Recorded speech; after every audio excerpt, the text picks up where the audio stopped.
I never thought retirement would turn into a battlefield, but when I bought my little ranch outside of town, I imagined peace, space, and mornings where the only noise was the sound of birdsong and the cattle lowing across the pasture. After 35 years working in construction, my back and knees were telling me it was time to slow down. I cashed out what I could, bought 40 acres with a small ranch-style home, a good-sized barn, and a sturdy steel gate at the front. That gate was supposed to mean something: privacy, safety, and a line drawn between me and the outside world. But as it turns out, some folks don't think other people's lines apply to them. The trouble started about 3 months after I moved in. At first, I noticed the gate swinging open when I knew I'd closed it. Then I started seeing fresh tire tracks across my gravel drive. One morning, I went out to collect the paper and saw a silver SUV roll right through, as if my ranch was part of the public road. I waved them down, and a woman in oversized sunglasses, hair sprayed stiff as straw, looked at me like I was the one in the wrong. "Just taking a shortcut," she said, flicking her wrist as if that explained everything. Then she hit the gas and disappeared through my back pasture, raising a cloud of dust that settled all over the porch I just swept. I learned later she was part of the HOA that ran the subdivision 2 miles down the road. The houses were all copy-paste versions of each other, with manicured lawns and identical mailboxes. I had purposely bought outside their jurisdiction. I wanted no part of HOA rules about fence heights or what color curtains you could hang in your windows. But this woman, this self-appointed queen bee, everyone around here started calling her Karen, though I doubt that was her real name, decided my ranch was her personal shortcut to the highway on the far side. I tried civility first. My daddy always told me, "Don't start swinging until you've tried talking." So I flagged her down the next time. I told her politely, "Ma'am, this here is private property. You can't keep cutting through." She gave me this tight smile that didn't reach her eyes and said, "Well, it's much faster than going around, and besides, the road isn't hurting anything." Then she drove on before I could answer. For a week or two, I told myself maybe she'd take the hint. But then she started coming more often, sometimes twice a day, and she wasn't alone. I started seeing a couple other cars follow her, like she'd spread the word that my land was now some kind of public throughway. That gate I'd put up was supposed to keep this exact thing from happening, but Karen had found a way to slip the latch and drive on through. Now, here's the thing about living out here. You learn patience from the land itself. Crops don't grow overnight, fences don't mend themselves, and cattle don't fatten just because you wish it. I knew if I lost my temper too early, I'd just make things worse. So I watched, I waited, and I planned. One Sunday afternoon, I saw her SUV crawling through again, this time with kids in the back seat eating fast food. She stopped halfway down the drive, snapped a picture on her phone like she was surveying her domain, then kept going. That evening, I called the sheriff. He came out, listened to my story, and shrugged. Private land, trespassing's a misdemeanor. Hard to catch unless we see it ourselves. He was a good man, but understaffed and overworked. I realized pretty quick that if anything was going to change, I had to be the one to change it. That night, I sat on the porch with a glass of iced tea and thought about my daddy again.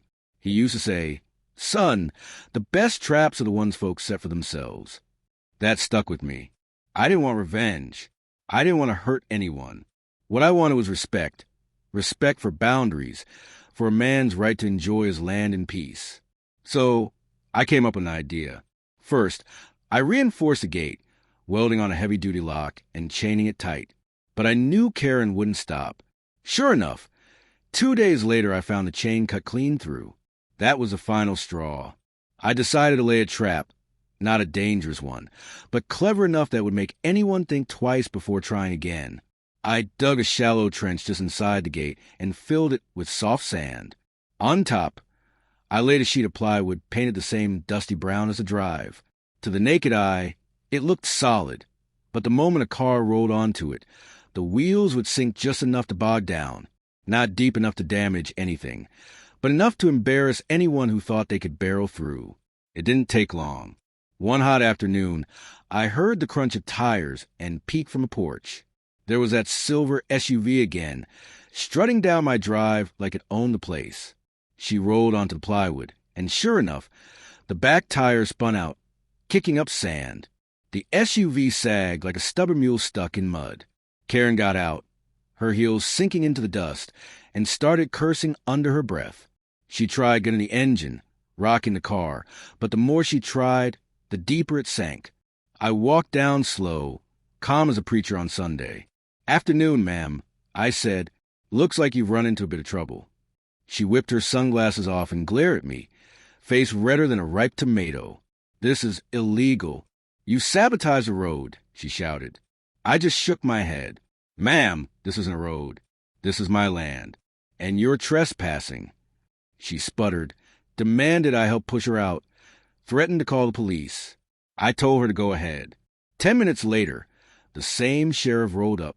He took one look, raised his eyebrows, and asked her, "What exactly are you doing on his property?" She flailed her arms, ranted about shortcuts and public access, but the sheriff wasn't buying it. He ticketed her for trespassing right then and there. The look on her face was a mix of fury and shock, like no one had ever told her no before. She had called a tow truck to pull her SUV free, and I made sure the driver knew exactly what had happened. Word got around quick after that. The cars stopped coming. My gate stayed shut, and for the first time in weeks, the ranch felt like mine again. But here's the thing I didn't expect. A week later, I got a letter in the mail. Not from her, but from one of her neighbors. It was a simple thank you note. Turns out Karen had been pulling the same kind of stunts inside her own subdivision, cutting across people's yards, ignoring rules she herself enforced on others. My little trap had humbled her, even if she'd never admit it. And the neighbors? They finally saw her for who she really was. That experience taught me something important. Boundaries aren't just about property lines or fences. They're about respect. When you let someone trample over your boundaries, you're teaching them that your peace doesn't matter. Sometimes you gotta stand firm, not with fists or fury, but with patience and a little creativity. These days, I still sit on my porch in the evenings, listening to the wind through the trees and watching the sun dip low. My knees ache, my back creaks, but I smile knowing I stood up for myself without losing myself to anger. Karen doesn't drive through anymore. In fact, I haven't seen her since that day. And if she ever does come back, well, the land and I will be ready. Life has a way of testing us, even when all we want is peace. But I've learned peace isn't something you wait for. It's something you protect. That's the real trap I set, not the plywood or the sand, but the choice to defend what's mine without letting bitterness take root. In the end, that's what keeps the ranch quiet, the mornings bright, and my heart a little lighter each day.